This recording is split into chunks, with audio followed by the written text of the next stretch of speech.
Is there any other adjustments needed? Not at this time, thanks.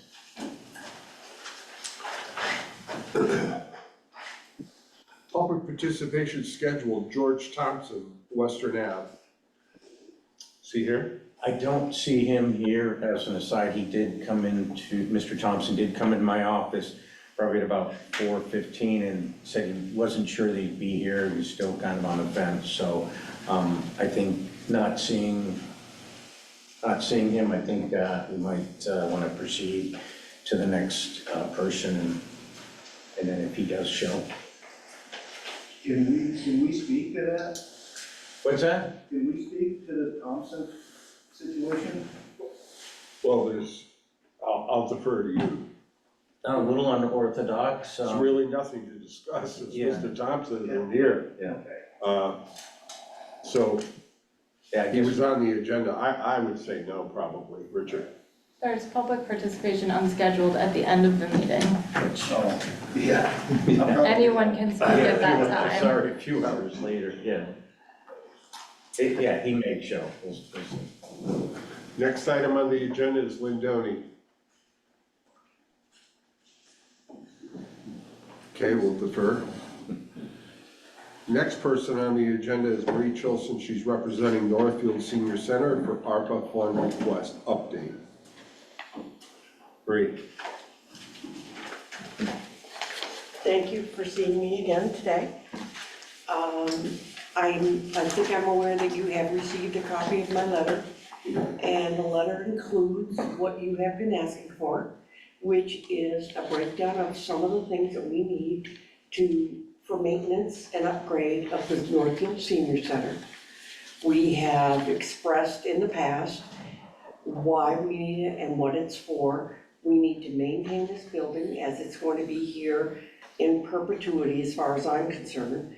And it's a very important program for this community. So the three things we requested or looked at were the roof. We have a bid of about $28,000 to replace the existing roof at this time.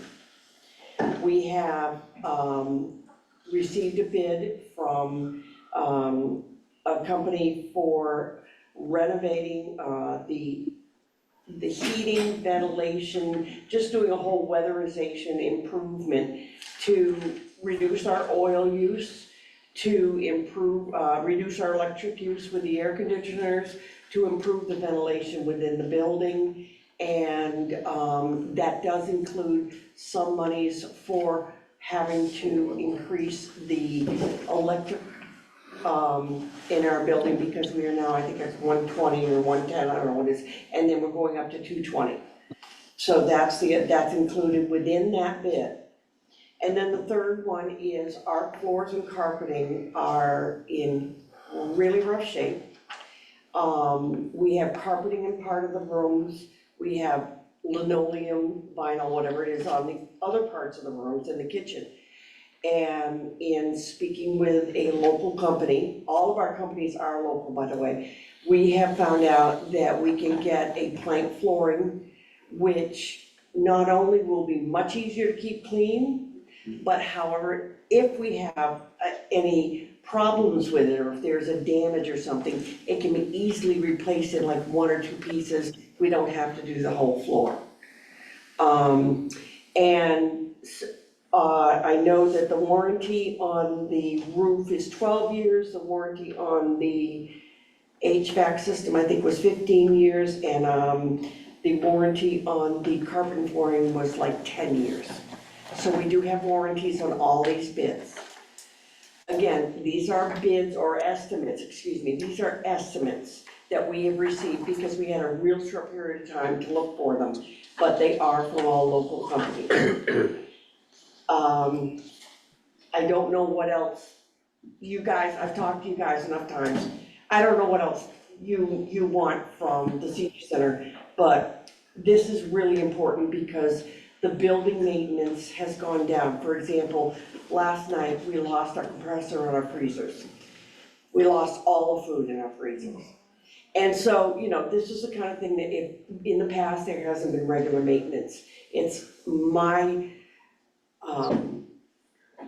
my goal to make sure that these maintenance things are kept up to date as we go along. But in the meantime, we have to improve them, make them energy efficient, and make them so that we can just stay up to date with it and not have to do a whole great big renovation and whatever.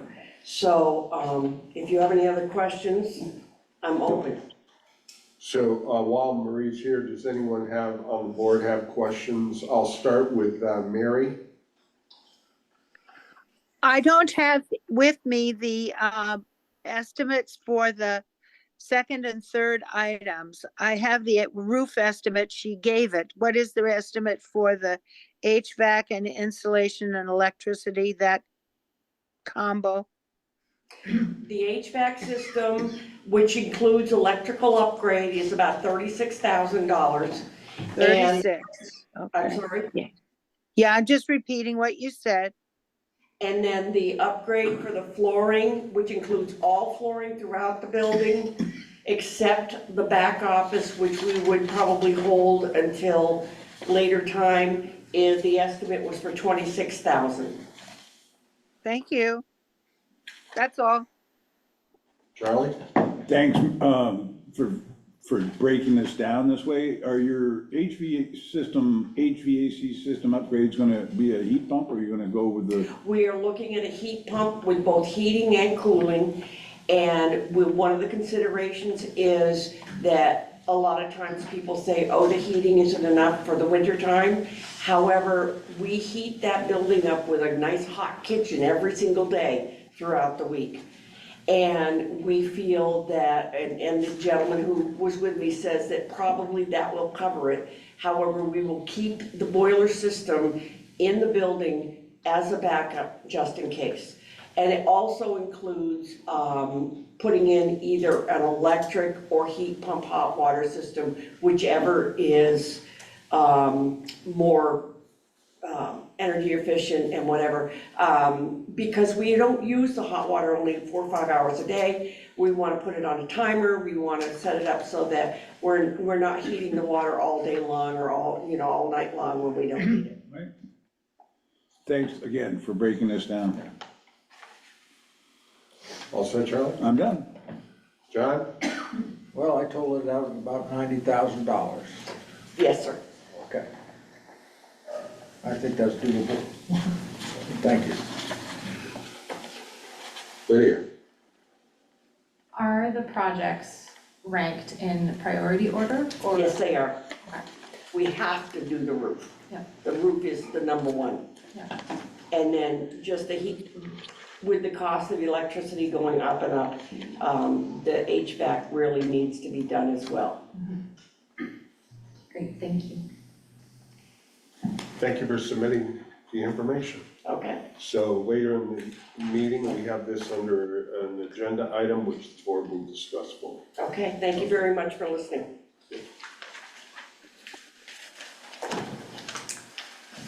Next item on the agenda, Jeremy Whalen, Conservation Commission, ARPA Fund Request Update.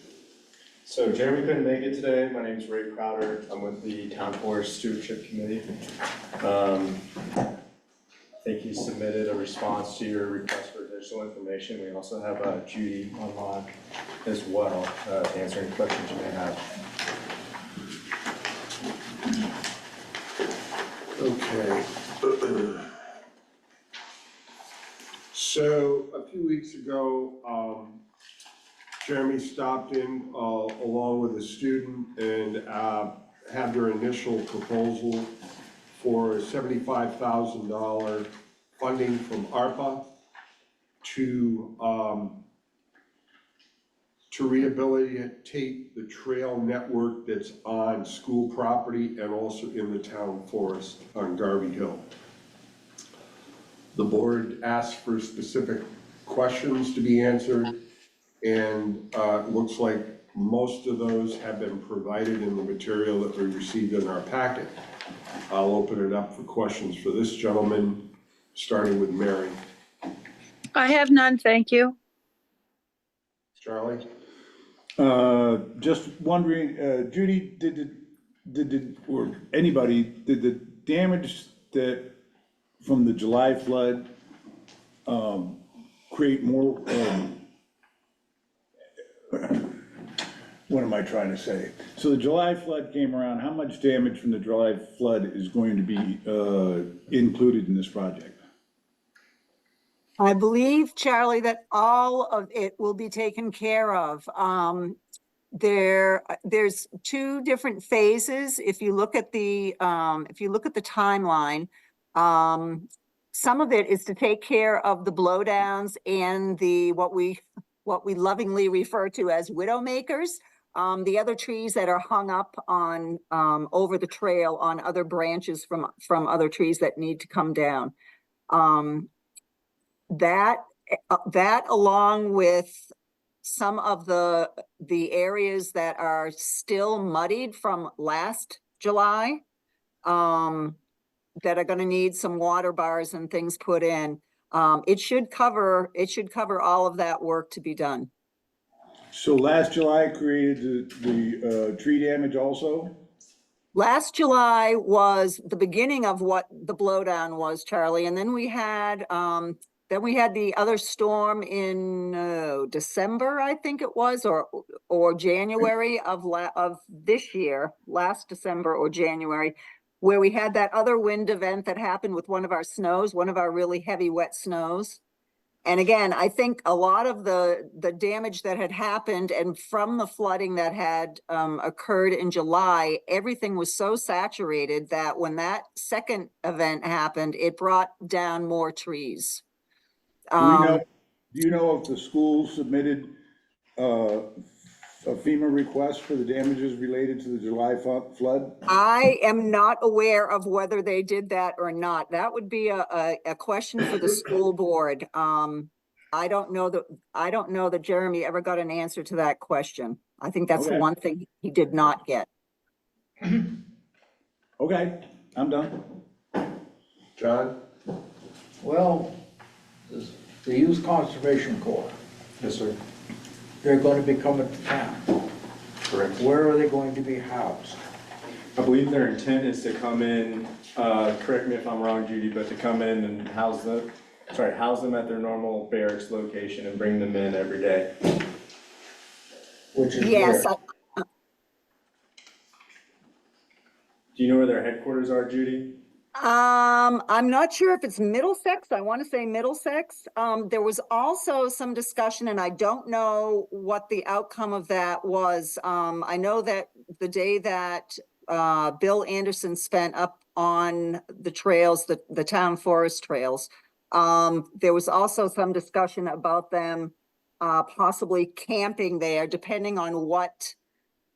It was going to depend on a lot of things, but they were talking about if some of the work that they're doing was conducive to them having tents there that would allow them to get up and start earlier in the day. I think there was discussion around that too. I don't know what the outcome of that conversation was. So worst case, they stay at their barracks, best case, they can stay on site in the town forest if we can work something out. Correct. That big red barn in Richmond. That's where I go. Yeah. Well, that's all I got. I just Okay, John? wanted to know where they're going. Lydia? Yeah, they operate both types of crews. They have overnight crews and they have day crews, and so it probably could be up to us potentially too, to some degree, to Certainly. negotiate that with them, I would assume. Yeah, I think we want to have, a good bit of the Northfield youth involved, if possible, and there is interest.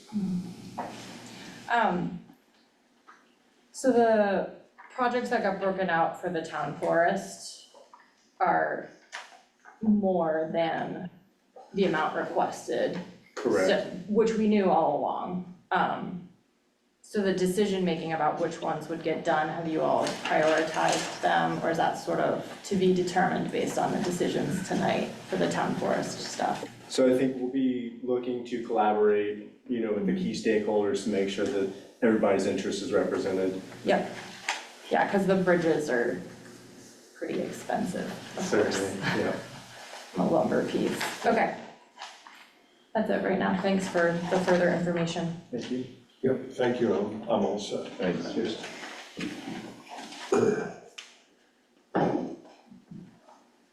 Next item on the agenda, Mr. Bradley.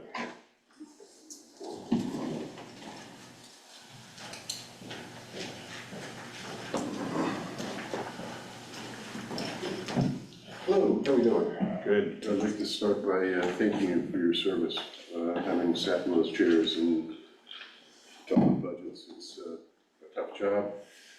When I was chair, I figured I'd put in 1,900 hours. So, and that was when we got the town merged.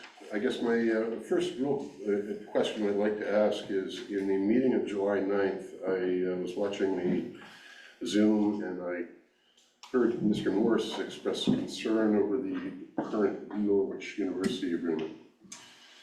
In that meeting, I believe there was a meeting on the 12th of July. Correct. Do I understand, based on the current Norwich agreement, that we were supposed to have received $233,970 by August 30th of last year? That is correct. Have we received that money? Yes. Excellent. Do we have an agreement for 2024? We're in negotiations right now. We're in negotiations right We should now. be, sorry, the calendar years overlap. So when you say 24, are you talking about 23, 24 or 24, 25? Because it's July to July. It's July, Well, he and was this was supposed to have been referring to the agreement. Right, but the agreement, the last agreement was for, tell me if I've got this right, 22, 23. That's correct. And by, And then we don't have an agreement for 23, 24. The year that just ended, there 23, is 24, so we're not looking at a 20. My agreement. next question is on 24, 25. Correct. Okay. So on 23, 24, we were expecting by August. No, the funds that we received were for the year before that. So, can I, Go ahead. Well, I mean, it's pretty straightforward in this room. Go ahead, Jeff. To be paid to the town no later than August 30, 2023. and the town did receive that? When? Oh, no, I'm sorry. I apologize. 2023? Yes, Yes. but they were for the year that had already ended. They weren't for the year going forward, Okay. if that makes sense. The funds received in August were for the previous fiscal year. We do not have currently a agreement for 24, 25. So you were talking about item 4 on there?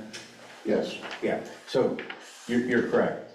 So the municipality has not yet finished an agreement or received a payment. As the chairman had said, those discussions are still taking place. Well, I'm kind of curious then. This is out of the town budget. And I see a budgeted amount of $318,970, which I believe is $85,000 more than the previous $233,970. That is correct. But we don't have an agreement for that? Correct. How did it get in the budget? Well, we were anticipating that in our negotiations, and obviously there was a major upheaval in December with the president leaving. So there was a void. And if you look at the signed agreement that we had, the agreement was to have an agreement by March. Of 2024. Correct, in our budget. Did we have meetings on this? I mean, it's now July. Our first meeting with the new administration was on the 12th of July. So from January to the 12th was our first meeting. Correct. But we have a $318,000 Correct. guesstimate in our budget. Correct. I don't know if you're aware of it. Back in 2012, I was chair. I worked with Rob Lewis and Brad Denny. Did a rather exhaustive study on how we can slice and dice, taking a look at all of our emergency services, police, and this is not only by population versus the population of Norwich, this is by incidents, NAS, our fire department and so forth. Are these being factored into discussions? I want to thank you for your service in doing that, because it enabled previous negotiations to elevate. And from the last agreement that you signed with Norwich, we have increased that gift 4 times. Well, I understand that, and we're now So, up to, but we are definitely dependent on that information that you provided. has it been updated? Because this is now Well, there's 2012 been is when I some, did yes, this. there has been updates, yes, Okay. Is that something I can take a look at? yes. Okay, thank you. So I guess we are moving forward, and hopefully we'll arrive at some agreement in some fairly short. By August 1st. By August 1st, okay. I had a couple of other things. When I started looking at this, I said, I'd like to get in touch with the select board. 3 of you don't have your emails on the website. Why would that be? For me, it's because I got tired of marriage proposals and riches. The offer for riches and marriage proposals, because the email system at the town offices does not have the filters like my computer at home does, that puts it out there. So Ken could certainly put my email out there instead of Northfield VT dot. Well, it could be northfieldvt.us, have somebody, I'm sorry, Ken, but monitor it. It was just a little, thank you, Lydia, and thank you, Dave, because I could reach right out to you. The other 3, Chris, unfortunately, the select board email that goes to all. There's a Okay. generic select board email. Forwarded to all. So that one gets forwarded to all. Right. So anybody who sends email to that, it goes to everybody. I also agree that I think we all should use the official email. And some of those spam messages are actually the security tests to make sure that we don't fail them. So I would encourage my fellow board members to use the town email, but the select board address does get forwarded to all. okay, thank you very much. I just was curious because I went in and I wasn't sure I saw the all encompassing select board email. Yeah. I looked at individual members and I know this is, I will later, I know you're possibly discussing the noise ordinance, so I have some thoughts on that. Yep. 2 other things, one I noticed, just curious, the traffic light, is that on timer now or is that on sensor? It's on a timer. And Are we talking about the top of the hill here? the whole new traffic light. So we have budgeted, we are getting some upgrades. We've had some issues. It is old, but it's slated to be upgraded here. Does anybody know if it's on timer or? It's on timer. I mean, if you drive there and I'm waiting for somebody on Vine Street, yeah, if we're gonna be worried about energy efficiency, cars backing up at a light when there's no traffic going is the reason. So thank you, Jeff. We figured that was on here. Yeah. I guess the last thing, and I no offense to the chair, if memory serves, back in trustee days, there was a rotation schedule that the chair could not have consecutive I didn't sessions. know that until you brought that to my attention the other day. You were a trustee. I know, but I don't have everything stored in my brain like you do, Chris. Well, I don't have it, it's a sieve. Can I suggest that might be a good idea? Well, Charlie's the chair of that department, of that policy No, making that's, department. oh, we're doomed. I tried to rotate the chair out this past town meeting and it was not met successfully. Okay, so just referring back to your minutes in Norwich just for a second, there was no agenda item here for Norwich because you feel everything's in. Well, we're going into executive session tonight to discuss contracts, and one of them is Norwich I University. understand that's a confidential topic, so Yep. I appreciate it. And hopefully we'll have something to report out. So chair rotation might be considered? Yes. Thank you very much, appreciate it. Thank you, Chris.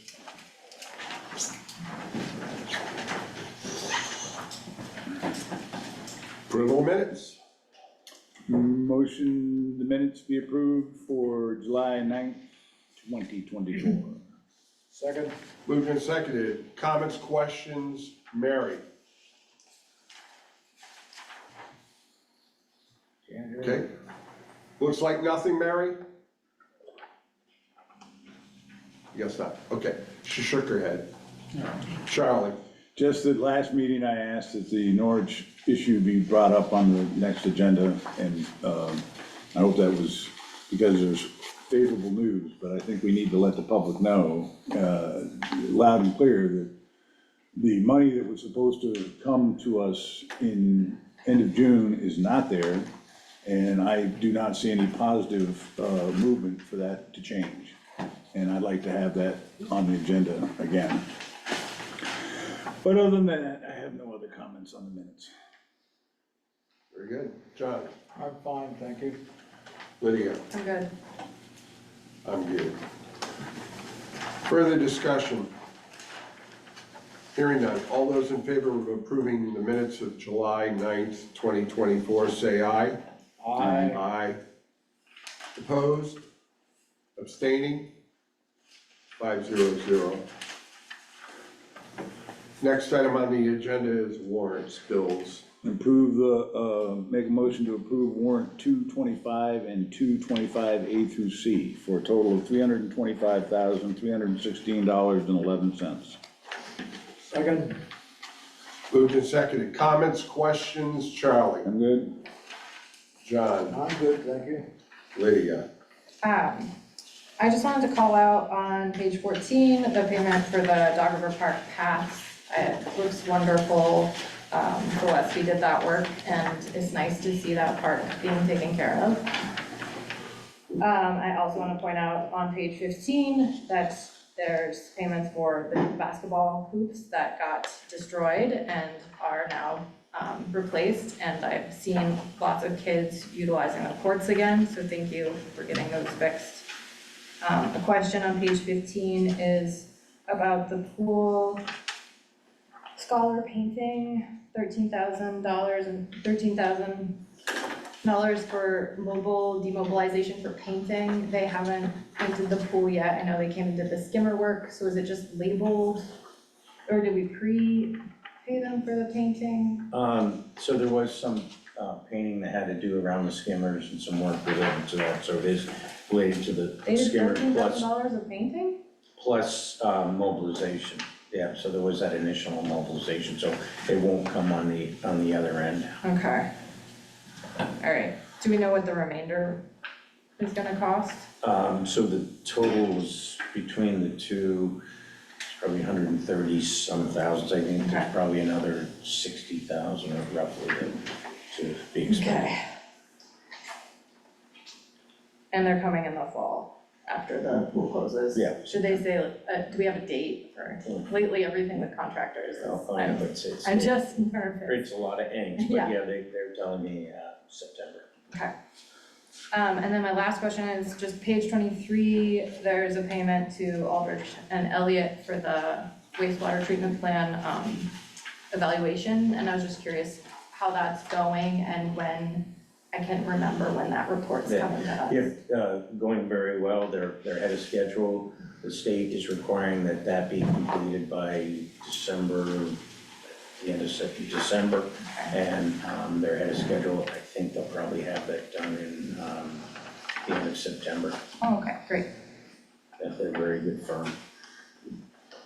thanks, that's it. I'm all set. Further discussion on warrant 0225 and 0225A through C. Hearing none. All those in favor of said warrant in the amount of $325,316.11, say aye. Aye. Opposed? Abstaining? 500. Next item on the agenda is receipt of biweekly payroll. Move to receive the bi-weekly payroll for a total of $116,901.72. Second. Moved and seconded. Are there any questions from the select board regarding this payroll?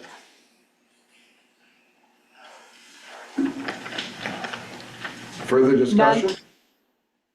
No, Hearing- nothing, thank you. Okay.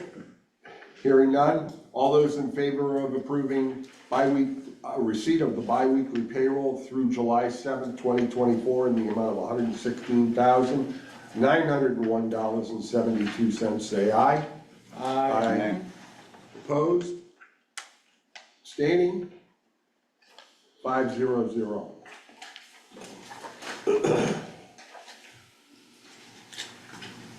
Under Select Board, American Rescue ARPA Fund requests.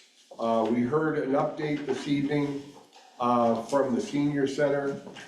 Subsequently, in our packets, well, actually, it didn't make our packets, we received additional ones. But I think in fairness, we should probably start with the Northfield retaining walls. The manager was asked to do a overview of retaining walls that are in poor condition that possibly could be rehabbed or replaced with ARPA funds. And the manager has provided a list. You want to just go over that, Jeff? Yeah, so we've identified several retaining walls in the municipality that are obviously important as it relates to roads. The first one is Elm Street retaining wall. I don't know if folks have traveled up that way, but that retaining wall for a number of years has started to fail and started to lean. So it's been quite a few years since we started looking at that. We did have an engineer take a look at that at some time ago and come up with a cost estimate. So to actually replace that wall in a very similar fashion, the municipality, we were looking at about $480,000, and that was an estimate from 2018. Can I ask a question about that? Was there also an estimate for not replacing it and regrading? Do we have numbers for that? I'll have to double check. I didn't think we actually had Got an gotten. estimate. It was discussed? Yeah, it Yeah. definitely was discussed. Okay, yeah, because I'm curious about that. And then the previous highway foreman had looked at the possibility of installing some sheet panels. What you would do is just take some heavy duty steel sheathing and slide that in on either side of the wall. You see that in a number of areas. The advantage there, it's less expensive and less intrusive. The downside is, from my perspective, I don't see those as being aesthetically pleasing. I think the cost of that was probably in the range of maybe probably 140 or 150,000 to put that sheathing in there. Part of the problem though is with that wall, there are utilities, there's a sewer line in there, so that's gonna have to be addressed. But it's quite a sizable project. What else you got on the list? So there's the wall at Water Street near Carpenter Street. We've all seen that wall. Fortunately, I think for the most part, it's in pretty good shape, but at some point, the municipality is going to have to look at replacing that one. In terms of sheer size, it's not significantly large, but from an engineering perspective, I think it'll be a difficult one because we're not sure what's behind that wall. There's a lot of material behind that wall.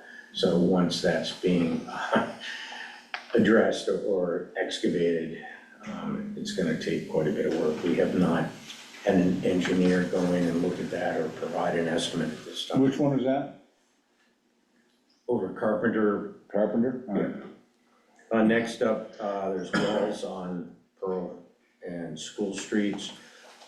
Those fairly lengthy. As you've seen, there's a lot of spalding, a lot of surface material that needs attention on that. I don't think those would have quite the cost of estimate of, say, Elm Street, but, to fully replace those, I think the town would be looking at easily $100,000 to replace the whole sections because it's up on School and then it wraps around onto Pearl Street. And those are in need of replacement or cosmetic work? I think we're getting towards the point where they should be replaced. I think it's, I don't know if you've had a look. Oh, I go by it a lot. Yeah. It's it's in bad shape, but, you know, I looked for structural, shifting or anything, and I didn't see anything other than the, Yeah, it's just, I guess the concern is that there's so much surface deterioration that I think it might be difficult to, it's not gonna get any better. no. And then the next wall is the corner of East and King Street. It's it's right there on King Street and then above the parking lot there. That's kind of unique when it's kind of a combination of laid up block, or I'm sorry, slate and stone plus some block. That would also, I think, from an engineering perspective, be a difficult one because, you know, it's fairly straight surface and you've got the road there, but that one at some point the municipality is gonna have to look at that as well. We have not obtained a cost estimate for that. So those are the, you know, the ones that, thank you, that really, from my perspective, are gonna need some attention over the next so many years. And how many are those years? Well, I think Elm Street, the municipality is gonna have to really think about chopping that within the next 5 years at the most. The one on, at Carpenter, I think that's in decent enough shape that you folks are not gonna have to worry about that for 5 to 10 years. The, King Street, that one I think is also more of a short term within 5 years. How about the Pearl and, School Street? You know, as you've noted, I'm not seeing that it's, there's leaning or that it's gonna give way. It's just, you know, you're just gonna continue to see more deterioration and walls, you know, start to crumble over the next few years. And all the walls that we are talking about are clearly the responsibility of the municipality. From my perspective, yes, that's, yeah. And you gave a estimate of $100,000 for the Pearl School Street repair replacement. Yeah, replacement, yeah. So obviously, all the others come with much larger price tags. Correct. So I'm sure we're not gonna make a decision tonight, but it's food for thought, as we are finalizing ARPA funds. Do we wanna use these funds? And I know that, correct me if I'm wrong, on Elm Street, did we apply for a grant at one time? The municipality applied for and received a grant to have an engineer come in and do an analysis, so there are engineered plans. So we have engineered plans Yeah. for the solution. And again, for the most expensive solution, the one to actually replace that. Okay. Questions related to the walls? I don't understand how we're having a discussion during the ARPA funding that is got 6-year-old numbers in it. I mean, I get that it's gonna be expensive, but we're having, the agenda item right now is ARPA funds, and these 5 steps, only one of them has numbers on it, and that one is from 2018, so I don't know why we're having this discussion about those retaining walls. Well, I think we had consensus on the board. We wanted to talk about these walls as an opportunity to use ARPA. Unfortunately, we do not have updated costs, Charlie. I take your point exactly, but we did, as a board, ask for the information. I We feel don't- like, sorry. Correct, we don't have current information, unfortunately. Should we tell management to get us current information? I think it's wise, we're gonna end up doing it, we need to know, I mean, we've got 2018 for $480,000 for the Elm Street. I guarantee you the price hasn't gone down. We don't even have, the second option on that is sheathing it, which may or may not be good, but it seems to me it'd be wise if we're gonna do something like sheathing, that we should know what is the infrastructure, water and sewer, before we make a decision on sheeting. Because sheeting, first off, it's not temporary, but it is not the way I would prefer to go. It'll work, It's a stopgap measure. yeah, right, it's gonna end up biting you if you go with sheeting. So let's find out of all of these projects, what infrastructure is going to be affected by that, and should we budget? So if we're going to, for instance, redo the retaining wall, let's put new water and sewer pipes in there if they need to be replaced as part of the project. And that The old hopefully, estimate did include that. what? The old estimate did include that. The 480,000 included the, That's what it says here anyway. okay, I misread that. But that's the classic, we get funding to do the study, but we didn't, the reason I'm assuming, it was before my time, but I'm assuming we didn't take action because we didn't have funds available. And I think it's important that we're talking about these responsibilities that we have to our infrastructure before we spend the rest of our ARPA funds, because we might want to consider That's my point. keeping, that we can't maintain important infrastructure that we're responsible for. And we should really consider that as much as we are hearing there's lots of needs in our community. And if you've got a water main and a sewer main project, as we discovered with the recent application for doing prospect and the water main replacement, there's funds out there for that. So but we don't know, we don't have a ballpark of what that means as far as numbers, so we can't restrict funding as a matching grant, or if we don't know what the numbers are. We know we got, what was the percentage we got for the water main replacement? Was it 50 or 70%?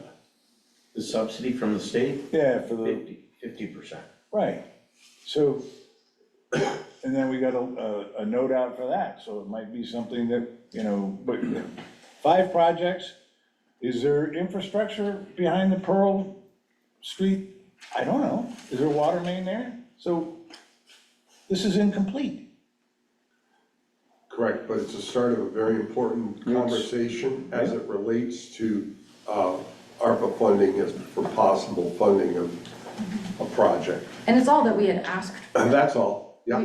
Because we need to have this conversation first and probably identify priorities, because to get really good estimates, you actually usually have to pay somebody. Yep. We can't just, we can ballpark, but those won't. So as an aside, there is 100,000 in the CIP for retaining wall. So we have been adding in 15 to 20,000 to that fund each year, just to try to build that up.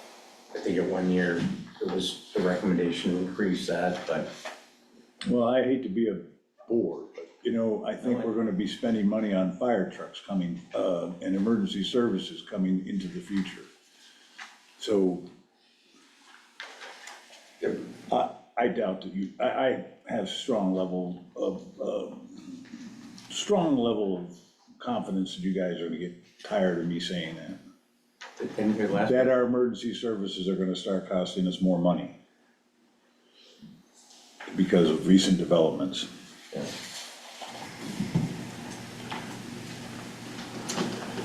Further discussion on the retaining walls that we asked the manager to bring forward. Yes, John? One on School Street, or on Vine Street, that the engineer is supposed to be looking at for the sidewalk. Yeah, so we're not sure ownership of that one, because it's back up on the lawn area. Are you looking into it? The engineer. Yes. Yeah. Okay. And it seems like it's leaning. Oh, yeah. Yeah. Definitely need Yeah. On Vine, on how Vine. about school? That wall? No, this is on Vine Street. No, isn't there a wall on school Yeah, that's the there? Pearl and Yes, School one yeah. that's in here. Yeah, I don't know if that one's leaning, but it's crumbling and it's got a sketchy metal railing. so no, it's not the one I'm referring to. Oh, the other. Pearl Street is Catholic Church Yeah. and School Street. I'm talking about up near the school. Yes, Vine is the one that's No, leaning. on School Street. Oh, the school's not on School Street. Well, School Street goes up. Cross. Cross Street, Who's- Cross Street, I'm Oh, sorry, Cross Street. okay. Cross Street, Okay. there's a No. wall there that I've heard is compromised. Is that something to be considered, or is that private property? I think that one's private property, Yeah, but the this is one sidewalks behind also, it. if it's the one I'm thinking of close to, Correct. yeah, yes. I'm sorry, it was Cross Street. We're all on the same page now. All right, very good. Any further discussion regarding the retaining wall? Okay. Next up, I would put the Northfield Senior Center up for discussion, their current request. I thank Marie for doing this. Just to give background, they have made an initial request for funding a new addition to the building. I think the timing was off, so we sent a letter saying that we have denied that request, but we encourage them to come back with a new request, and that's where we are tonight. Charlie, you have questions, comments? Just, I have a motion to approve the roofing. Second. Moved and seconded, discussion. So the proposal is just to do one of the three requests. Well, in my mind, roofing is one of those things that, if you have a bad roof, your whole structure is gonna fail. And your HVAC and everything else won't matter because you won't have a building. And, the roof, I think, is premier and needs to get on there. I don't know if the HVAC system is going to compromise the roof, but those folks know what they're doing. The rest of the stuff, I'm going to support other projects, but right now, until I get an answer from what's going on with Norwich University, I'm not spending any more money other than absolutely necessary. I'm just not. Well, that's fair. And I That's fair. asked John if he would be willing to let this ARPA thing go beyond the end of July deadline that we had self-imposed. So we can have these discussions as we find out more information. The discussions can continue. We're not accepting new Yeah, proposals Okay. from it's the just public. proposals, but As long discussion. as, that's totally cool, but the discussions, I think, will continue, and we will see what happens. If we're gonna have to fund make up for a donation that for 20 years has been made to the town of Northfield. And from my understanding, it looks like it's over. So I've made a motion that's been seconded to get the new roof on the senior center, and beyond that, I don't have any desire to go further than that. Okay. Further discussion.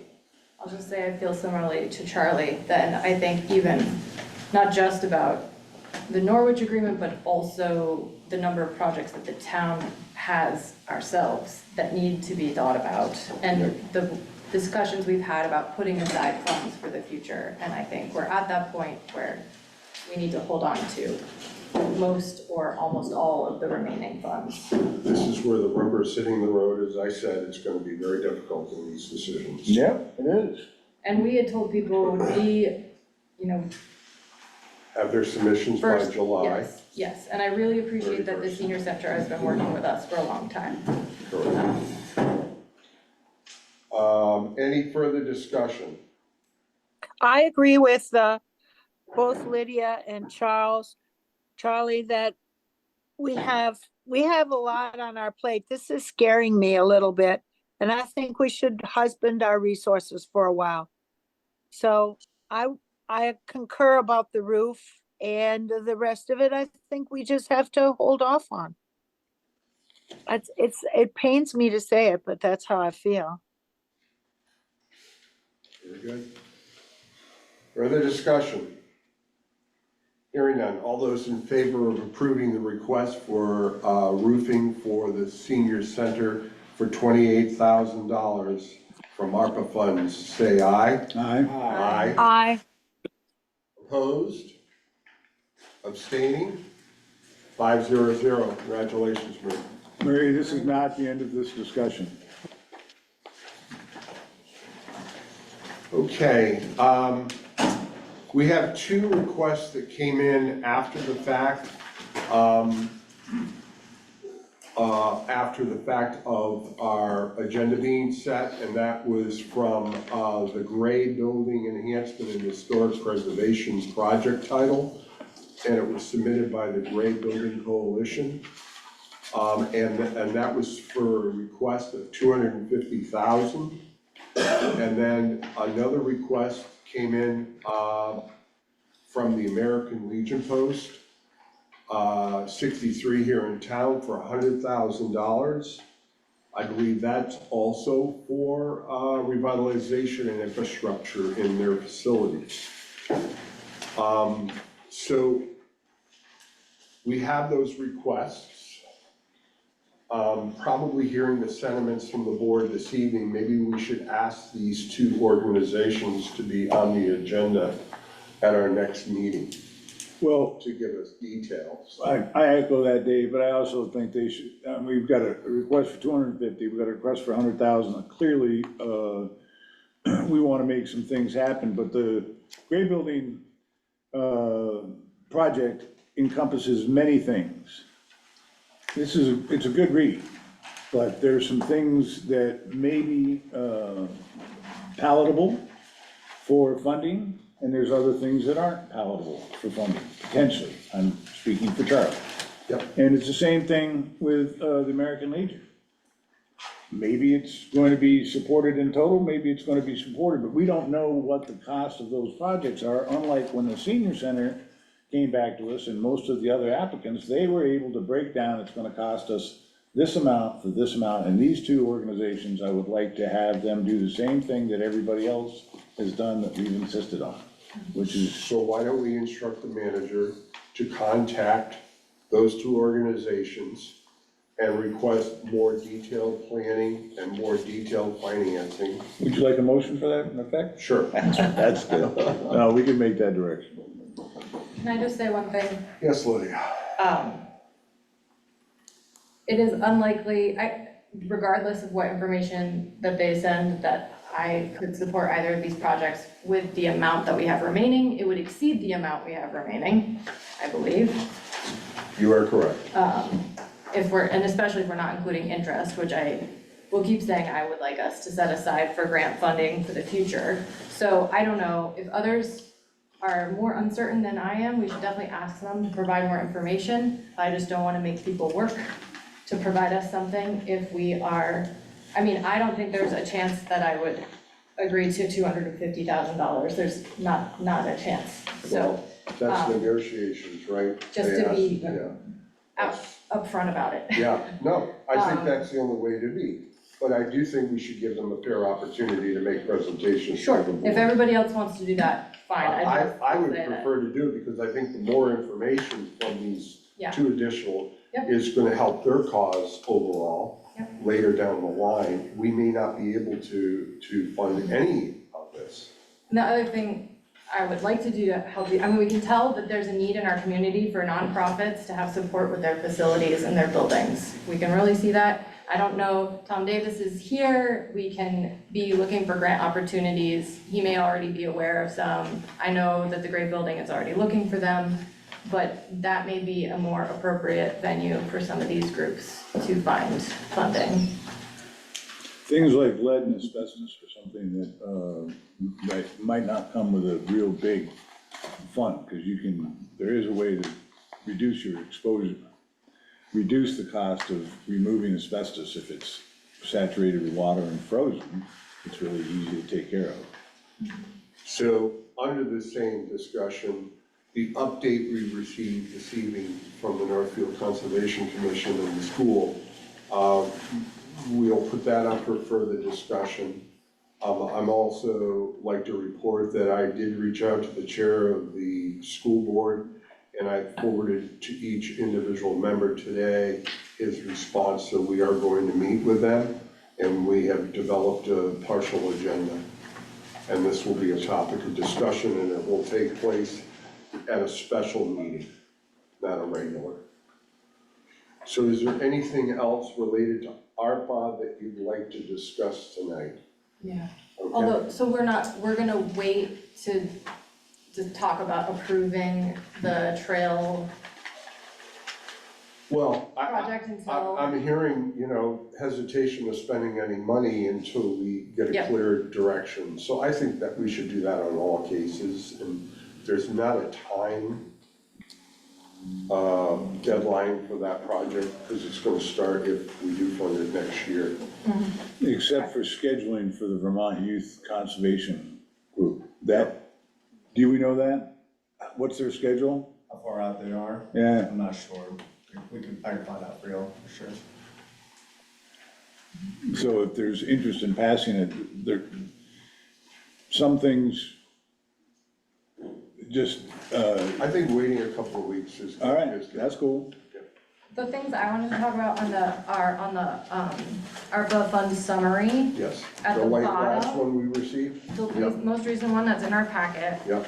On the bottom, there are comments and other considerations. So we What are you looking at, put, Lydia? on the ARPA fund summary Okay, I'll find it. that Lori creates, I think, right? Yes, I believe so. There's a few little comments on the bottom, things that we haven't made decisions on. So the pedestrian bridge cost more than we had set aside. So there was 17,000 over. There's some echo, Mary. And so there's two questions later. Mary, could you please mute your phone?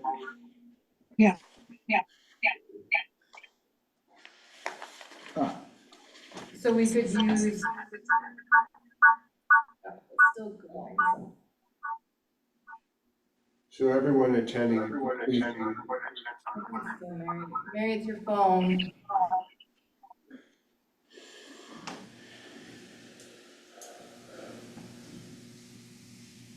Okay. Better. So we could use the existing balance in the CIP. No, that's still. We can manually do it, yeah. Thank you. Thank you, Ray.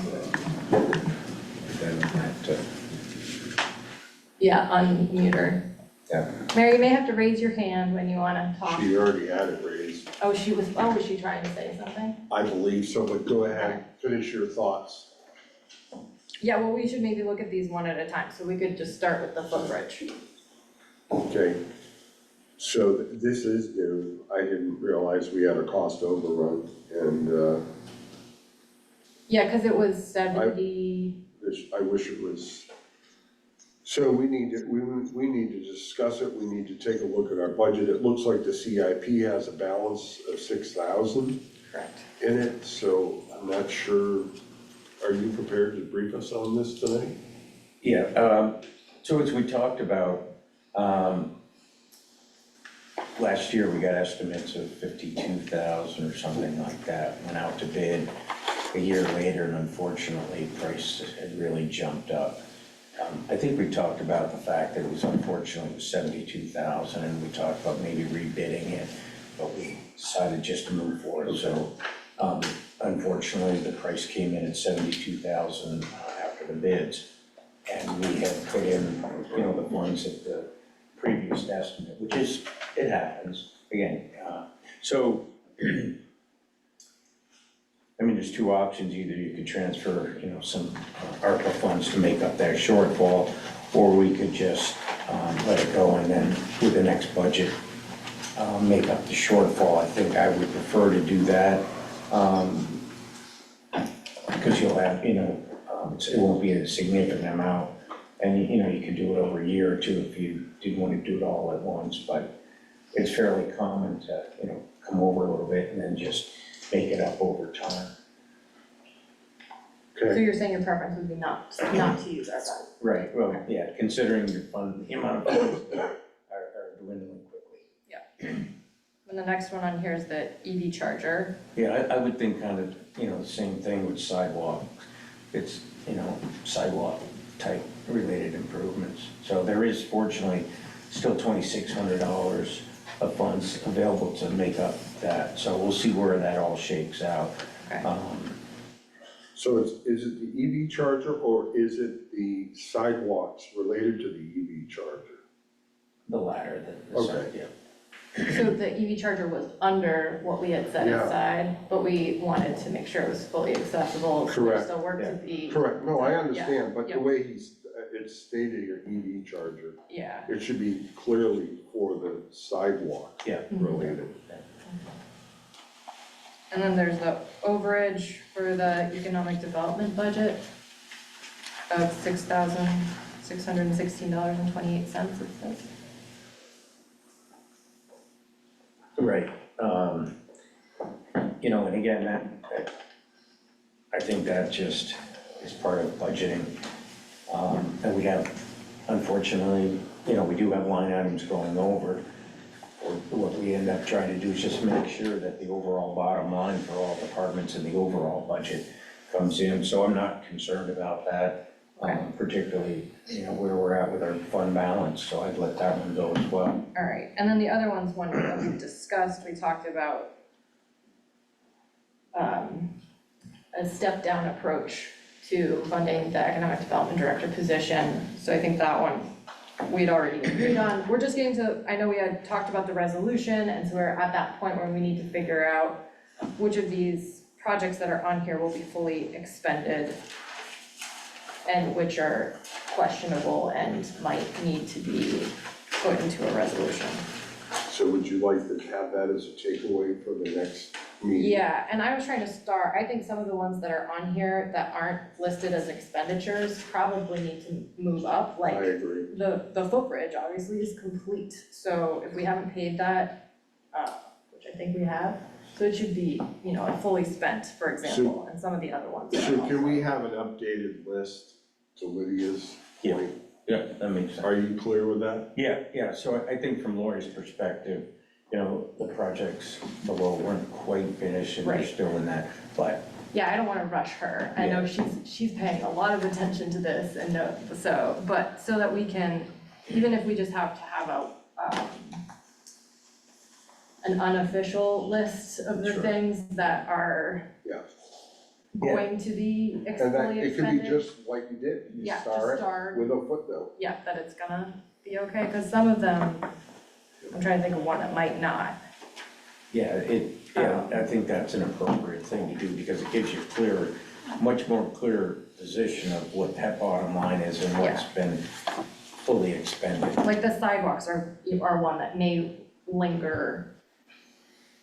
Cause we just are doing the engineering Yes. now, we don't have a contract for that project, so there's some uncertainty as But as well. our goal is to have. Oh, It absolutely, is, for yeah, sure. I don't see any problem there. But it's not complete is all it, Yeah, it's and not that's. the same as Lori's like the perspective. footbridge and the Yeah. EV charger, which are very much in the done We've written the category. check. and- Yes. Okay, sorry, that's all. Any other comments related to ARPA this evening? So at our next meeting, we will ask for follow-up of the two new proposals that we received with a more detailed presentation to the board. And then we'll ask finance to come up with an updated list of summaries with footnotes. Is that good? And the public knows that we won't be receiving more, new ideas will not be received beyond this meeting from the public, not, Okay. or, correct? That is- Well, it was the end of July. Good enough. We said the second Yeah. meeting, Well, our I'm last asking. meeting, It's I'm not- today's date, that's it. yes. Okay, It's very in the good. town report. I just wanna make sure it's publicized, everybody knows, Very nobody good. puts a lot of effort and gets upset that they sent us something. and- Yeah, because it's coming fast and furious all of a sudden. Yeah. Very good. So we're done with receiving. All right. Next item on the agenda, potential revision of disorderly conduct. Who would like to speak to this? Mr. Manager or Mr. Morris? I can talk to it. We had an existing ordinance that was passed in 2002 for noise.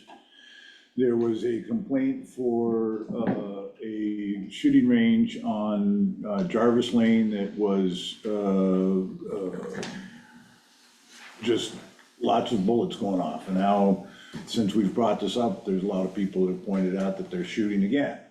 So it's unregulated discharge of firearms for recreational purposes. The abutting property owners or neighbors have asked to amend the noise ordinance so that activity will be barred in districts that are of high density.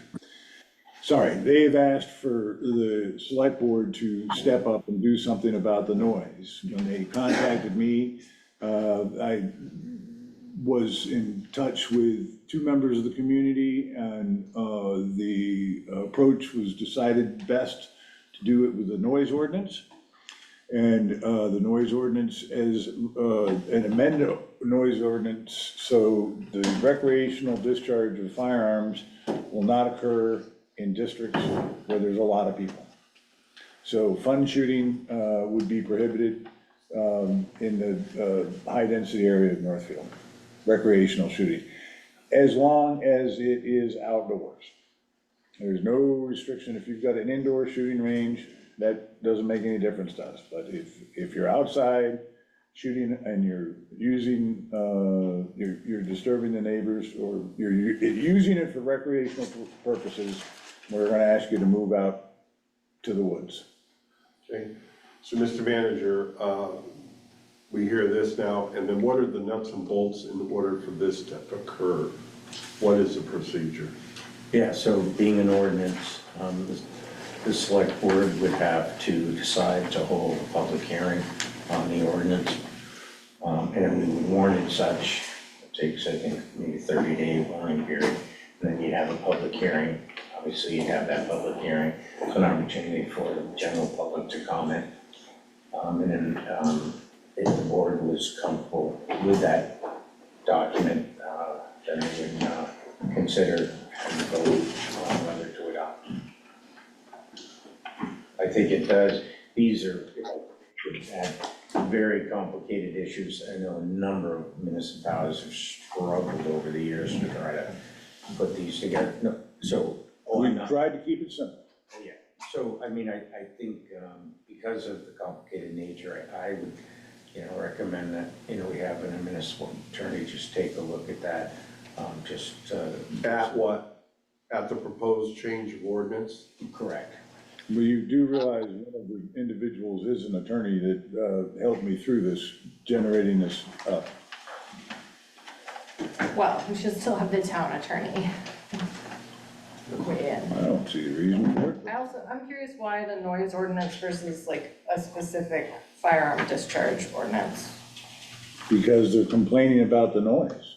Well, but we don't just take actions because one person complains. I mean, that's, Well, it was a problem. We don't take action. You don't have to take action. The reason noise made sense to me, because if you try and regulate, let's say that I live down street, and I see a rabid skunk, and I know what a rabid skunk looks like.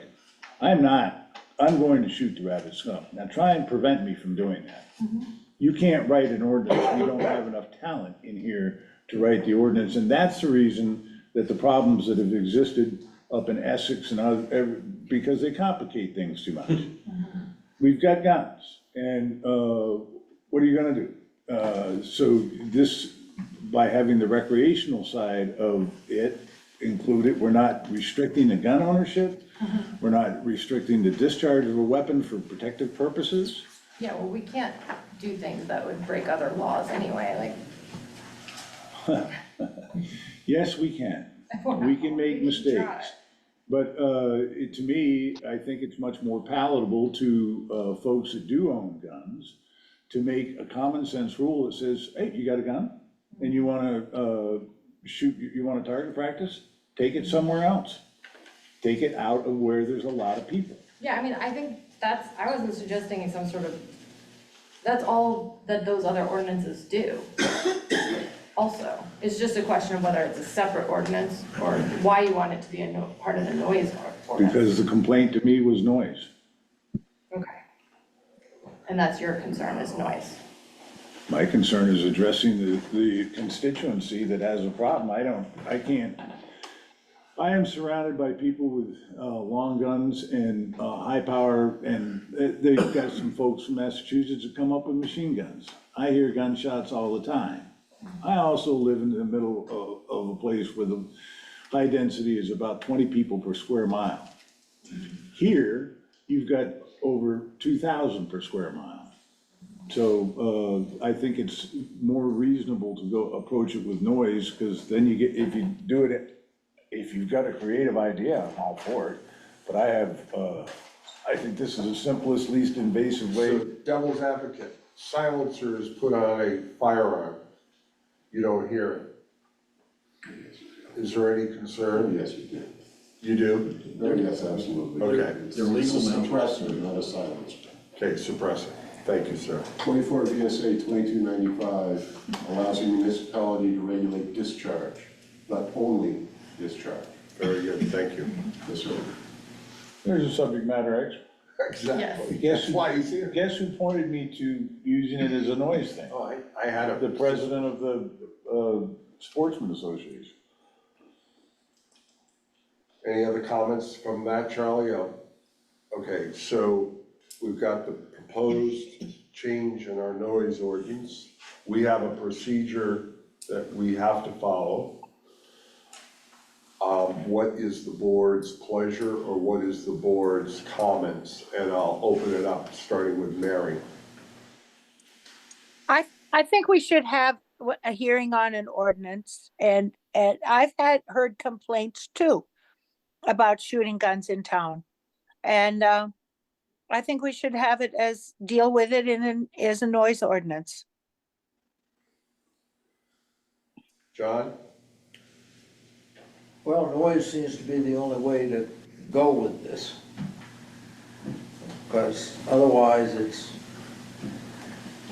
trying to restrict gunners' ownership or gun discharge and so on. So I think a noise ordinance is appropriate. That's it. Lydia? I'd like the opinion of our attorney on the whole thing, the concept, the way to do it effectively.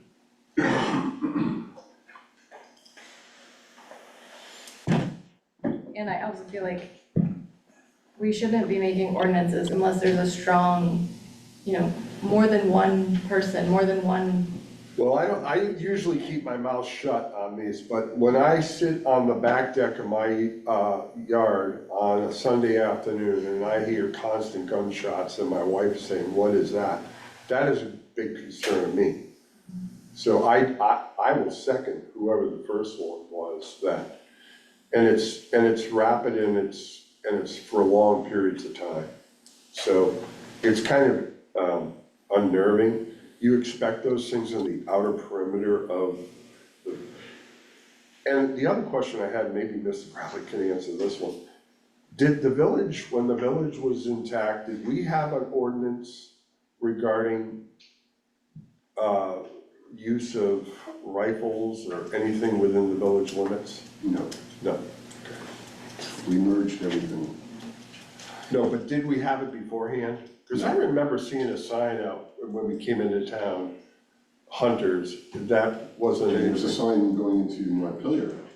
There is. Like to that effect. Okay. I don't think there's any now. Very good, thank you. Yes, sir. Dave, Yep, there were two separate noise ordinances for merger. The one for the town did have an exemption for the lawful discharge of firearms. The village one did not. That was the difference. very good. And when we merged, the town went to precedence. So I would just answer you, I'm a neighbor in the neighborhood that I have, it disturbs peace in the afternoon, so I'm concerned about it. If they can circumvent, the noise ordinance, I have no idea where this is taking place other than Jarvis Lane. I don't know if there's safety precautions or anything being done. But it is something that should be addressed. They're shooting into the railroad bank.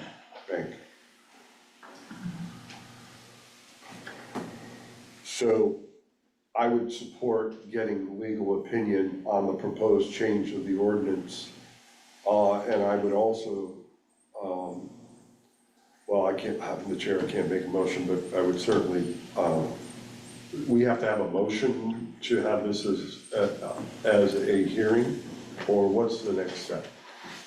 Well, if you folks feel comfortable moving towards a hearing on this to consider the ordinance, yeah. Or should we wait for legal opinion?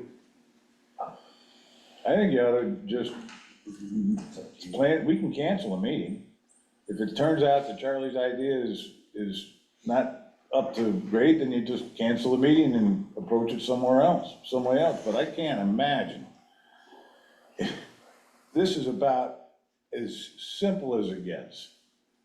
It's, if legal opinion comes back that this doesn't work, I think we ought to get another lawyer. Because this has already been vetted by one lawyer. It's been vetted by the chairman of the president of the Sportsman's Association. You know, when you're doing something, you use your resources the best you can. So Lydia provided me with a checklist of ordinance adoptions, amendments, or repeals. Introduction of proposed ordinance, amendment, repeal at a regular scheduled meeting. Approval of ordinance by majority of total membership on that date. The select board notifies the public of its intent to make the change effective. Copies of the ordinance, amendment, repeal, posted in 5 conspicuous, so it's a normal, Yeah. it's a normal vetting.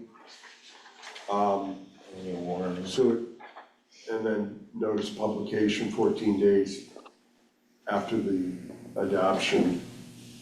Yeah, that's why I feel like we're not, the first step is Yeah. actually to Have a approve. finalized, yeah. And I don't think we're there, and then after that, there's the hearing. Well, let's see if a motion will pass. Make a motion to approve ordinance 24-2. Well, I don't, It's you're not a motion, approving. well, what the language is there is you make a motion, it doesn't make it official. Right. But you can read it's VLCT's Yeah, I mean, guidance. basically what I had said, you vote to move the document towards a public hearing. Yes, move towards approval, I mean, the language is. To go to a public hearing, I'll add that on. Second. Moved and seconded, further discussion. I'm gonna vote against it, because I'd rather get legal advice before taking this step. Well, then you would abstain for further information. Okay, I'll abstain. Further discussion. Hearing none, all those in favor of the motion say aye. Aye. Aye. Opposed? Abstaining? Aye. 4-0-1. Thank you.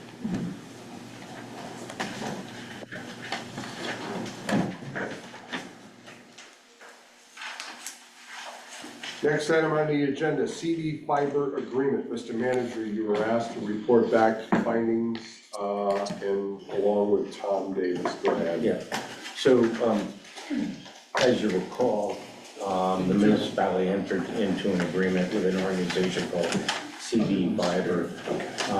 That was building out fiber under the idea of it serving underserved areas in the municipality. So, and the municipality again did provide funding to this organization through using ARPA funds. And as time went on, a number of questions started to come up about whether this organization, CV Fiber, is able to extend fiber out to Northfield, and the question, if so, when. And then subsequent or during a lot of those discussions, CB Fiber folks did merge with another organization. And so that was one of the questions that the board asked: how does that merger of CB Fiber with another organization affect that agreement that Northfield signed with CB? Get a legal opinion from Attorney McWetty, and as you can see in the report, he did state that it's his opinion that the merger does not affect that agreement. So that was one of the key things that the board had asked. Then the board did ask some other questions related to CB Fiber's plans for Northfield. Will they extend fiber to Northfield, and if so, when? Plus, will they be serving areas that already have internet? And the other was just a question about TDS's current service area. So I did ask Tom to look into those, and he spent quite a bit of time and has come up with some good information, and he's here to report that to the board. Thanks. I'll go quickly through this because then you can ask questions, but we'll make sure this is available to the public as well, these notes about this. The board and Jeff appointed me to be the new CV Fiber board member to represent the town of Northfield. I've had meetings with the 4 employees, including the executive director, Janelle Smith, and subsequent conversations and emails with her to gather background on this. As it says here, CV Fiber got about $20 million in ARPA funding, and but the cost to build out just in their designated areas is about $85 million. Everybody in the state that has set up these CUDs, communication union districts, to try and provide affordable fiber is really relying on this broadband equity access and deployment, or BEAD funding, which is supposed to come in next year, about $249 million.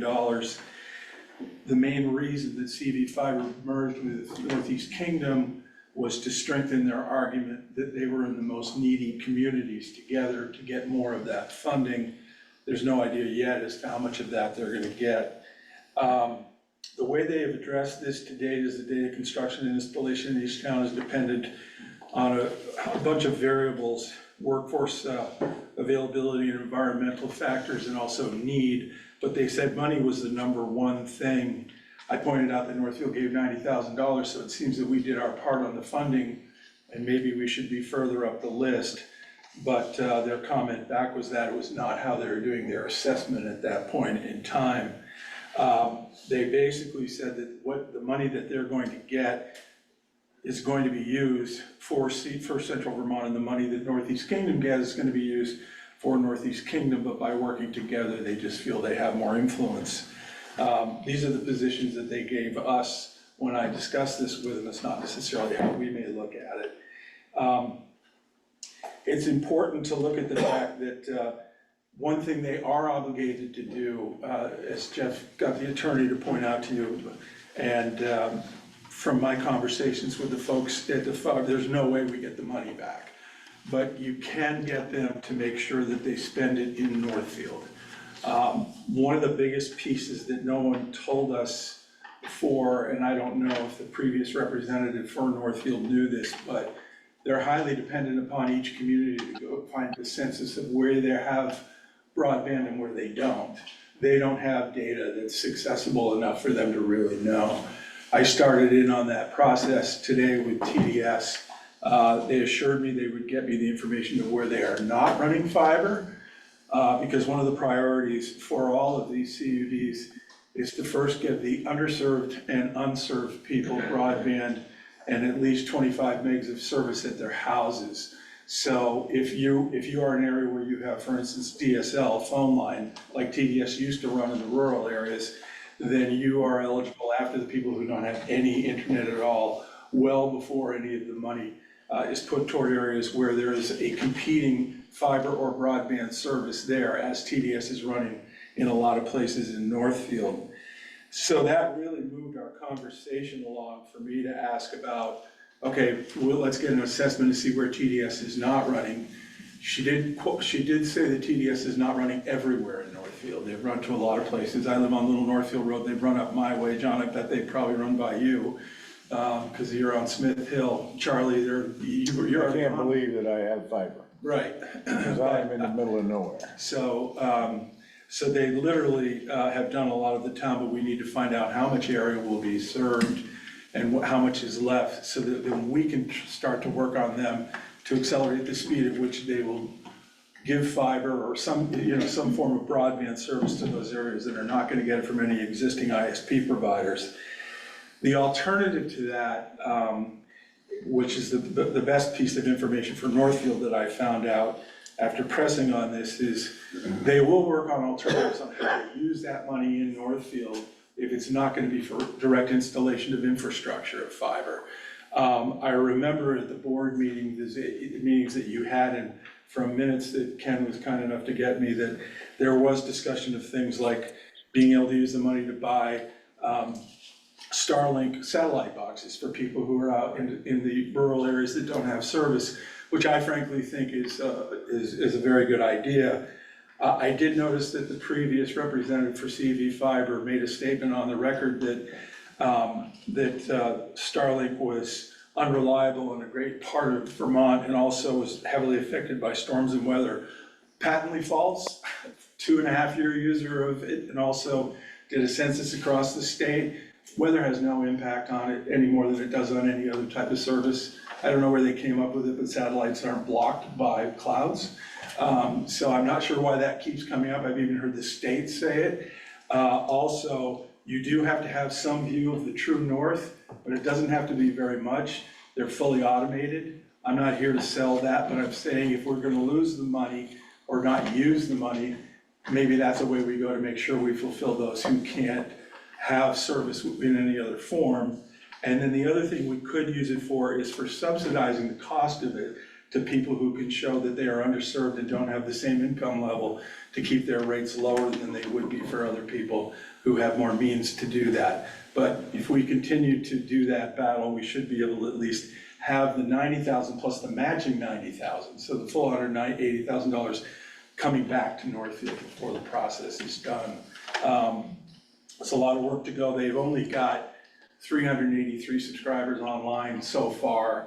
They've only done some work in Calais, Woodbury, East Montpelier, and 2 other communities around there so far. So they have a long way to go. There's a map on the back for you all which shows where they are in the process. We'll also make sure this is posted for you online so anybody wants to see it.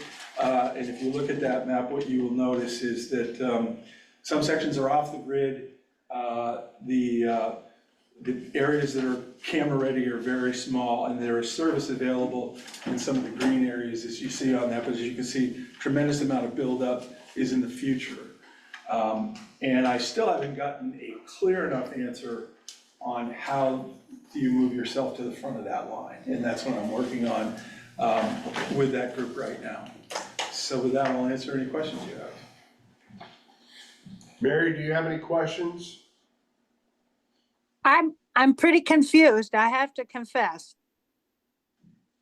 I don't Fire away. understand how if we don't get the money back, I don't understand how we have any money to buy Starlink as an option. I don't understand that.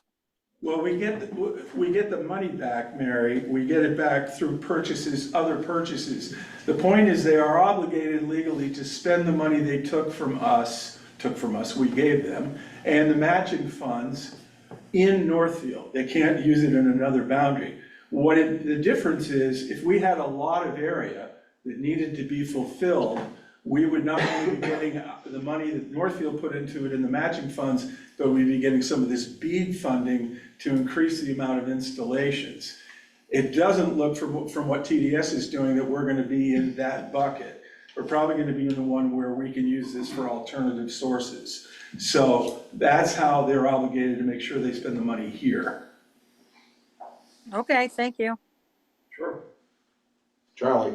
Your CV map shows in Northfield a white area, and then it says a build out. And the build out appears to be where TDS is already gone. Right.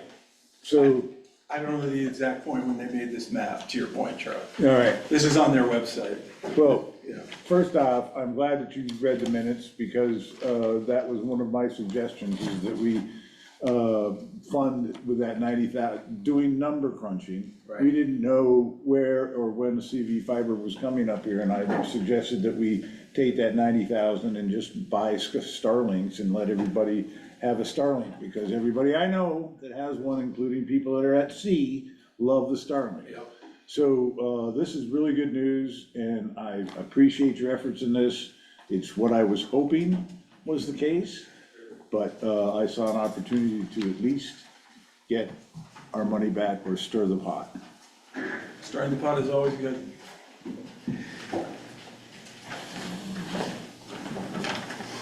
That's all I got. John? Well, it looks really like a lot of places aren't gonna get CV fiber for a while. It's true. And I don't know what to do. In year 26, it's done, right? Money has to be spent by year 26? We're I think so obligated. because it was given away, Yeah. so the deadlines. Doesn't matter, all right. I mean, That's all I got. per the agreement, I mean, they are obligated to make a decision as it relates to Northfield by 2026, but the ARPA restriction from their perspective isn't a cloud. So after 2026, it looks like the town of Northfield could say, hey, did you spend the money? And if they said no, then they said, hey, you know, Buy us some starlings or yeah. tin cans with string. Lydia? Ray Pelletier, Yes. right? Yes. Had said that it was, phase one was providing to underserved customers. Yeah, And that after that, they would expand more broadly. yeah. Has anybody talked about that with you? Yes, if you look at, I made a quick note on this and what they call the sequence of events. Yeah. That's what they've gone to, is this sequence piece. So what they've done since then is they've made an assessment of what they have, which poles are ready that can be used right away, what are the other infrastructures, where are crews working, where they can easily deploy them to another piece. And then they apply those to people who either don't have service or are underserved. And they're really going on the basis of that, and they're trying to use the economy of being where they are and working out from there so far. So it has changed in terms of doing that, and it's still under evaluation. So the executive committee, especially with NEK now as emerging partner, they're the bigger fish in this. And so they are two separate entities, but really NEK is the, is the larger strength in this. So yes, they're still planning to serve not just someday in the future. Yes. They're planning to serve Yes. many, many people. Goal, the original goal when they started with this project and then they got this extra harbor funding was 100% across Vermont. I don't think that's doable, Yeah. but I think they can, hit a very Yeah. large portion. Because one of the things I would just like to see is that consumers have choices. Absolutely, And the more choices, the better. yeah. And I would like to not just say, oh, we have TDS, so we don't need any other service. Oh, There should- absolutely. Yeah. This is the issue with cable companies that we talked about at length. If you find out that the $130 TES bill is is more expensive than a Starlink, then you could switch to Starlink if the town would buy the Starlink, because I think Starlink is $100 a month, right? 120, they just went up, they've been at 90. Right now, TDS, in an effort to get new customers on, is coming in with a $59 a month. They claim lifetime guarantee. Maybe they just off you after a few years, I'm not sure how that. I've seen people saying that their bills suddenly have gone up. Yes, So- yes, and, but, to your point, the starting package for 100 megs is the lowest one on CV Fiber's $80. If you want super fast service, you're up in the same price range. And I think that's gonna be one of the pressure points is wait, you've got to be considerably more competitive from the commercial providers. Yeah. So, Well, thank you for advocating for Northfield. and- absolutely. I concur, and keep us informed. Yep. That's all I'm gonna say. I have a lot to say, but that's all I'm gonna say. All right, thank you very much. Thank you. So nice that you're not like me, Dave. I have restraint. Next item on the agenda is Northfield Police Department Union Agreement, Mr. Manager. Yeah, so as I reported to the board over the last 6 months, we've been working on a new union police contract with the Northfield Police Department. We do have a tentative agreement, but standard procedure is that the board discuss that document in executive session. So we'd be asking the board to go in executive session, to discuss that contract. Okay. Anything else? Okay. Town Manager's report. Right, keep it quick, I did award the bid for the generators, it's a local business, Precision Electric, and those folks are looking at an October install for that. Rabbit Hollow Bridge, as you recall, the state of Vermont is doing a scoping and alternatives analysis of that bridge. They're putting together that report based on public hearings that they held.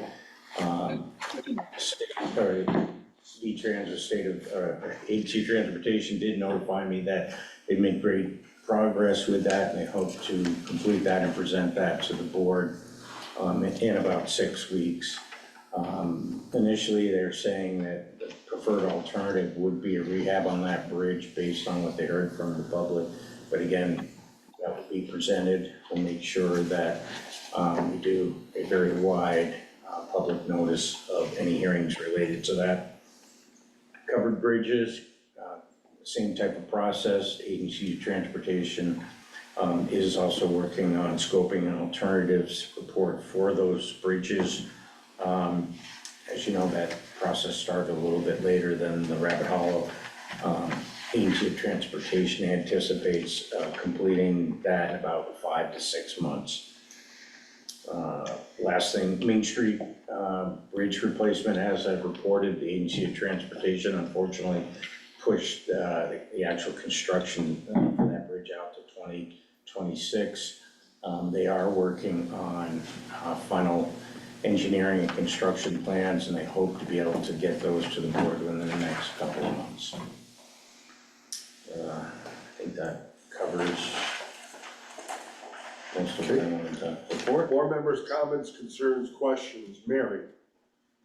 I have nothing right now, no, but thank you very much for what you did. Charlie? Believe it or not, Dave, I have nothing. Very good. John? Well, the drinking fountain on the common has a new bowl and so on, but you press the handle and you don't get any water.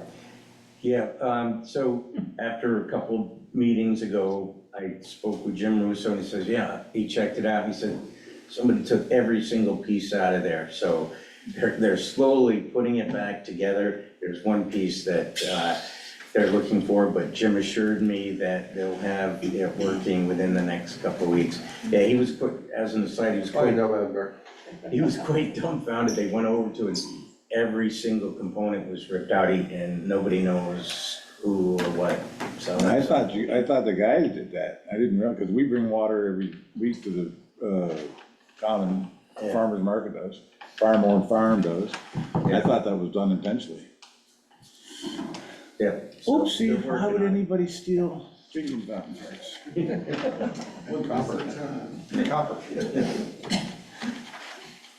That's all I got. Lydia? I just want to check back in about the section of sidewalk by Chouinard's. Yeah, so part of that, contractor, Tony Nut Brown, will be in town within 2 weeks. He's aware of that project, and he's gonna work on that project. Great. And the one in the falls, Yeah, and there's a couple other things he's doing too. yeah, the couple of ramps. Yeah. And then the stripers I saw some evidence they're back. Yes, So so, hold your breath. I know, it's like I see half a sidewalk crosswalk painted. we got rain and then a hose broke, but Carl said they will get it done within 2 weeks. Okay. That's what How they're many done. companies do we have to choose from for future years? Yeah, A lot. Well, the folks at Top's got it done, and it's a really good job. yeah, And also the elementary school. yeah. Norwich had somebody come? And Frank's Lining is a very good company to deal with. Okay, I will reach out to the Franks. Oh, and I just forgot something else, but that's good. I'll do mine and then I'll Okay, get if it comes back yours. to me. So I thank the highway crew for making a lot of patches that have been long overdue. They did that yesterday. I would like to see follow-up on Stagecoach Road for the gravel that's almost an inch thick all the way up from top to bottom. That's been way too long, just sitting there. Yeah. So hopefully we'll get a report that that's been taken care of. I would also like to make a public statement regarding evacuations of Northfield citizens.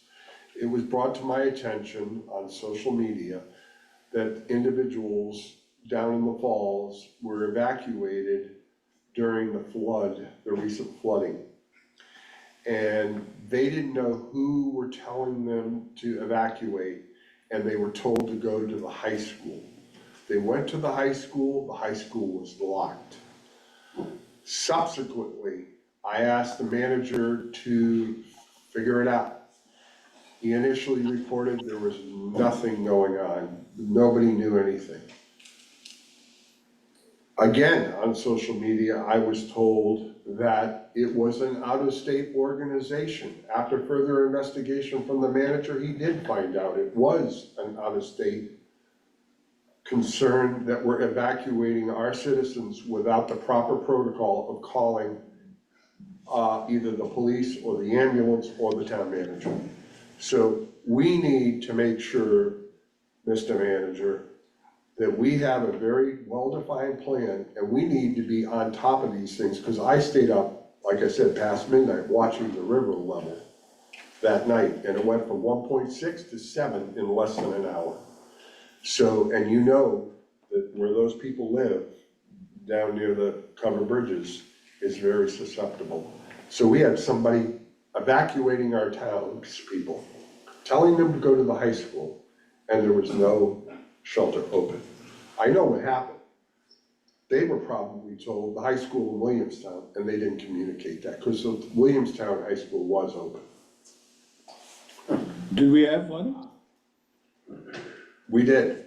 Dennis and Stevie had severe flooding into the house also.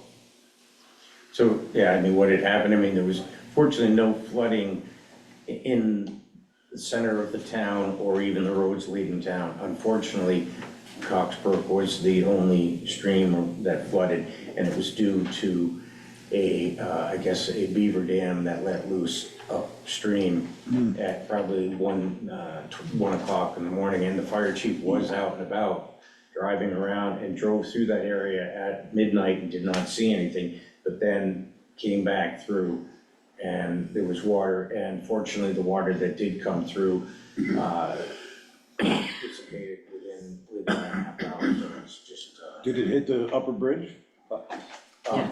it was on top of it for a short period of time, maybe 20 minutes. That was actually one impression I had. It did, near the abutments, it looked like it washed some away. I didn't know if it, And so they have repaired. yeah, Similar to last year. yeah. So it wasn't the municipality that warned people to evacuate, it was an out-of-state group. Swift I water believe they were rescue. called to Moortown. Because Moortown did get evacuated. Yeah, I'm not sure this particular unit was in Moortown. Okay. All I'm told Yeah, there's still was- some confusion because we weren't. Well, later I've been told that the state of Connecticut Swift Water Rescue was stationed here in Northfield. Did we know that they were stationed here? As far as the manager's concerned, he doesn't. What are they doing coming to town not telling us that they're here? Well, that's what I just said, Charlie. They did not follow protocol. Pete never knew that they were here until after. Well, have we fixed that with a letter, a strong letter? He's trying to figure out exactly what agency, and we will write them a letter, and I will provide that to the board. Thank you for looking into that, Dave. The Public Safety Committee is going to meet. Good. We're still trying to pick a date, but it will either be the end of July or the beginning of August. Is that right, Jeff? Yeah. Good, And we'll discuss this further. Also, good. and you could get a hold of Dennis. I've had several conversations with him.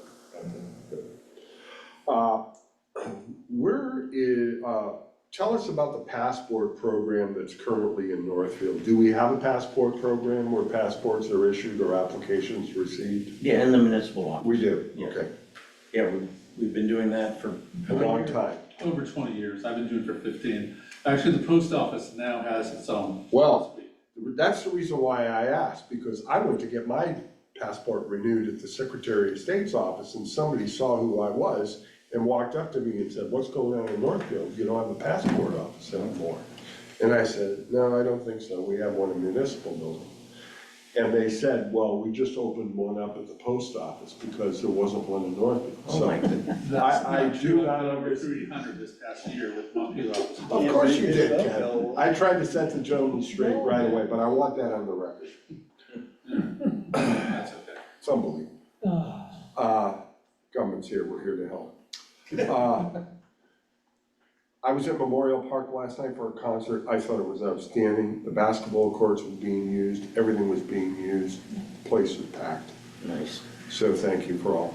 And clean. And it was clean for the moment. It passed the Mrs. Maxwell clean in the restroom, so that's all I was worried about. Public participation unscheduled. Who'd like to be recognized? I got Steve? Steve Davis. I'm still trying to wrap my head around Charlie getting marriage proposals online. All you're gonna do is get that northfield.vt.us email, Steve, and there's Rich's also. Charlie, I never got any of these, it's Do, just you. Well, I told you the reason I got done is because Dave Maxwell, I got a note from Dave Maxwell that asked for assistance, and I said yes, and it was a scam. Well, yeah, those ones are usually To tests. quote a former first lady, Charlie, just say no. Oh, wait a minute, let's talk about this, Steve. All right, let's go back into the Question, Go ahead. these ARPA funds. Where could a person find an accounting of this? Right at the municipal building. Right in the municipal building? Absolutely, there's a kind of, give them the sheet, the current sheet. Oh. That is easy. available online on the Okay. select board's page. The It's other also, thing, it's also online, Steve. pardon? It's also online, Online. under the select Okay, I board looked, I page. couldn't find it online. Select board page. The other thing, the one other thing I got is this noise ordinance thing. If you're gonna pass a noise ordinance, a banning of firearm discharge in the village, then call it that. Don't go and have the political courage to call it what it is and not disguise it as a noise ordinance. Because it's not. It's a banning of discharge of weapons within the village limits. Recreational discharge, Pardon? recreational discharge. Whatever. Yeah, Right. that's just semantics there, but it's discharge of No, weapons. it's not. Call it what it is. Thank you, Steve. Thank you. Who else, Richard? Just a quick question, is that lot on the corner of Water and Western Avenue able to be sold? I thought that was a FEMA. So that property actually was not a FEMA buyout. That property was obtained through a zoning enforcement. So it does not have the covenants or restrictions of the FEMA buyout properties. But the property, as we all know, is in a floodplain. And the folks at the Agency of Natural Resources have made it very clear it'd be very difficult to develop that property. But again, it is municipally owned property, it's not encumbered.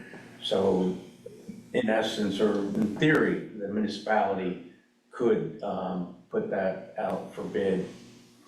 Richard, we have attempted 2 times in the past to do that. But in order to do that, you have to follow Title 24, Yeah. 1061, that says the public has to give you permission to sell it. Well, you'd have to have the board could hold a public hearing.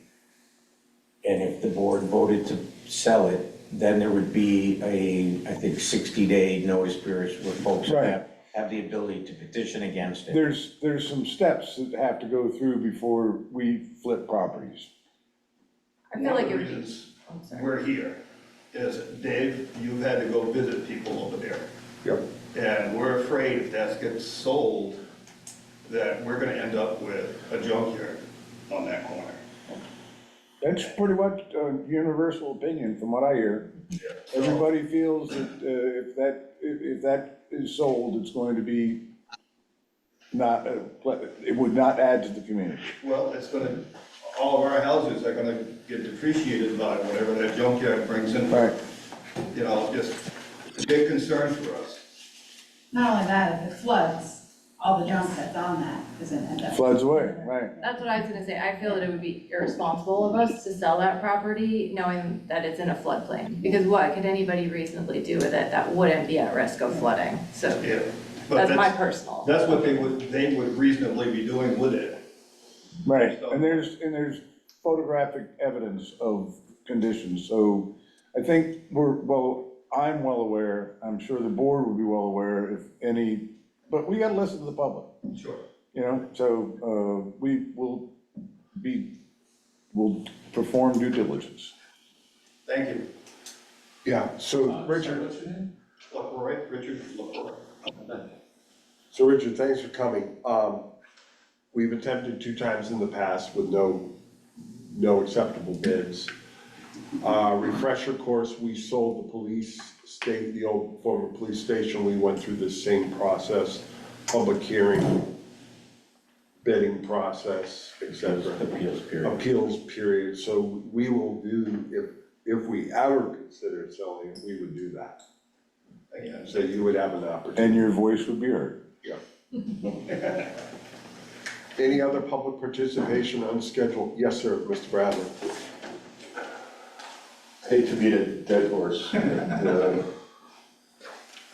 just like to advise, I believe yourself, Chair Maxwell, and I think you two are on the committee. for Judge Stevens Mr. and I Stevens. are on the Norwich Committee. Right. In the original report I wrote, I spent, and something that you may not be aware of, is that public schools, University of Vermont, VTC, all of us pay money into a kitty out of our taxes that turns around, the state then looks at every Randolph and VTC, UVM just gets capped at a straight million. But what they 1.3 be an update. well, what they tend to look at is what would VTC have paid Randolph in taxes to fund their emergency services. That's a true pilot. I believe in 2012, Randolph was getting $330,000. They're a much smaller school than Norwich is. So that's one thought, that's a legislative thought. The second thing is we have a charter. And through our charter, we can modify state statute. Now, on the one hand, you've got the state very magnanimously giving our money to Randolph to make them whole for their lost public service revenue. Burlington, 1.3, Castleton, I can run through the list. It got removed in the report because then President Schneider said, hey, that's socializing, you're not gonna hold us to socializing. My point was, here's Randolph getting $330,000 when Northfield's begging for 70 at the time, and I know it's, so. There's a card to play through our legislature, and one of them is the charter change, where we can simply go in and say, okay, fine, we can't tax property of Norwich after 1941, but we can start looking at what, and I have nothing against Norwich. I'm an abutting property owner. I'm just looking at a very large tax bill, and I'm seeing sidewalks, and $1 million spent on a sidewalk, and a lot of improvements up there that we can't even have sidewalks in our town. I'm not trying to hurt Norwich, but they need to come to the plate. Yeah. Thank you, I'm sorry. That charter idea is very good, thank you for that. Not a problem, I would talk to Independent Donahue and Mr. Coastline. be in the hayfield, you can come on and talk to me anytime. Further, in the hayfield. public participation, unscheduled. Elroy. Well, one little thing, at the junction of Lover's Lane and 12A, that area there grows up so high, so fast. And I appreciate the town going in there and mowing all that stuff down. And I know they're busy, so I went down the other day and took my string trimmer and cleaned around the guardrails because the grass was so high that when I come down Lover's Lane with my convertible, I couldn't see up 12A. So I cleaned it up. Thank you for that. And now secondly, wouldn't it be simple just to lay some 6 mil black plastic over the top of that area and cover it with mulch? And that would, in 6 or 7 years, that kills the weed. That's what we did in our backyard. And that way there, we're not going down there and having to mow and clean up. And it'd make it visually safer all the way around. Is that knotweed? Yeah, Yeah. That stuff's there, so. that's all I got. Thank you. Anyone else that would like to be recognized, unscheduled participation? Okay, hearing none. I would look for a motion to go into executive session So moved. for legal and contracts. Second. Moved and seconded. All those in favor to go into executive session, say aye. Aye. Aye. Opposed? Standing, we're going into executive session after a 5-minute recess. We're gonna invite the police chief, he's Mary? here. We are going to Mary? invite the police chief and the So listers. what we do is we shut it down and then I open up a new Zoom, so I'll be sending you, to your email, the new, link. Do you have your What's going on computer with in the here? air conditioner? Okay, I think what I heard was that Jeff is sending me the new link Yeah, on so, email. Alarm. yeah, we shut this down and I'll send you a link to the next meeting. Okay, I'm gonna shut you down. Bye now. See you in a minute, Mary. So you've been enforcing the whole country on Ken. Western Avenue? I amended my motion to include the chief and the chairman of the listers for going into executive session.